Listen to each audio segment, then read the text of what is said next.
আসসালামু আলাইকুম। সোম্মামি পরিবারের পক্ষ হতে সবাইকে স্বাগত জানাচ্ছি। তো আজকে আমরা চলে এসেছি নতুন একটি ভিডিও নিয়ে। তো যেটা হয়েছে, পরিবার হচ্ছে সকলের ঊর্ধ্বে, পরিবারের চেয়ে বড় কিছু নয়। তো আমরা একঘেয়েমি বাসার খাবার খেতে খেতে একটু খারাপ লাগছিল, তাই ভাবলাম যে আমরা পুরা ছেলে মেয়ে এবং আমার ছেলে বাসায় এসেছে। ও যেহেতু পড়ালেখার জন্য দূরে থাকে, তো ওকে নিয়ে এবং মেয়েকে নিয়ে আমরা চলে গেলাম রাজবাড়ির খুব কাছাকাছি। আমাদের বাসার পাশেই হচ্ছে পালকি রেস্টুরেন্ট। তো সেখানে আমরা মনে করলাম যে আজকে রাতের খাবারটা আমরা ওখানেই খাবো। তো আমরা চলে গেলাম। এই যে আমার মেয়ে খুব সুন্দর করে সেজেছে এবং আমার ছেলে এবং ওদের বাবাও আছে আমাদের সাথে। তো সবাই মিলে চলে গেলাম আজকে। এই যে আমার ছেলে, মেয়ে এবং আমি। তো আমরা পরিবারের সবাই মিলে চলে গিয়েছি।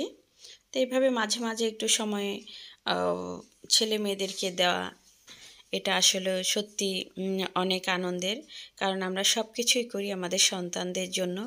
আমাদের দেখা গেল কি হয়তো আমাদের বড় বড় অনেক স্যাক্রিফাইস আমরা করে ফেলি এই সন্তানদের মুখের দিকে তাকিয়েই। আমরা সিদ্ধান্ত নিতে বাধ্য হই কিংবা নিয়ে ফেলি। কারণ সন্তানদের ভবিষ্যৎ, সন্তানদের ভালো থাকা সব কিছু মিলে। তো যাই হোক, আমরা আজকে রাত্রে বাইরেই খাবো এবং আমাদের ভালো লাগছে একটু। একঘেয়েমি জীবন, কর্ম, সংসার সব কিছু মিলিয়ে বোরও লাগে মাঝে মাঝে একদম। তো যাই হোক, আমাদের খাবারগুলা চলে এসেছে সামনেই।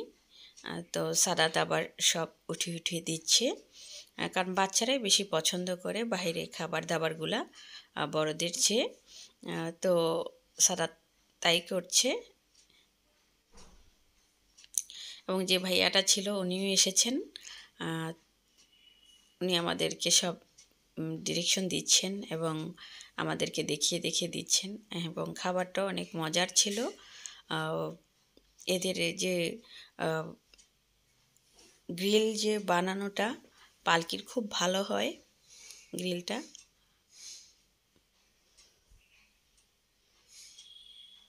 সালাদ পরিবেশন করে দিচ্ছে সবাইকে উঠিয়ে। তারও অনেক মানুষ ছিল, সবাই খাচ্ছিল, আমরাও খাচ্ছিলাম। আমরা অনেক ভিডিও নিচ্ছিলাম, ছবি তুলছিলাম। সব কিছু মিলিয়ে অনেক আনন্দের একটা সময় কেটেছে। তো ভাবলাম এই আনন্দটা আমাদের সকল বন্ধুদের মাঝে আমরা ভাগাভাগি করে নিই। তো ভিডিওটি ভালো লাগলে লাইক, কমেন্ট, শেয়ার দিয়ে পাশে থাকবেন। খাবারের অপচয় করবেন না। মাঝে মাঝে এরকম ছেলে মেয়েদের নিয়ে একটু বাইরে চলে যাবেন। এটা আসলে বাচ্চাদেরও অনেক ভালো লাগে, নিজেদেরও ভালো লাগে যে না, ওদেরকে একটু সময় দিতে পারলাম। তো আজকের মতো এখানেই। আল্লাহ হাফেজ।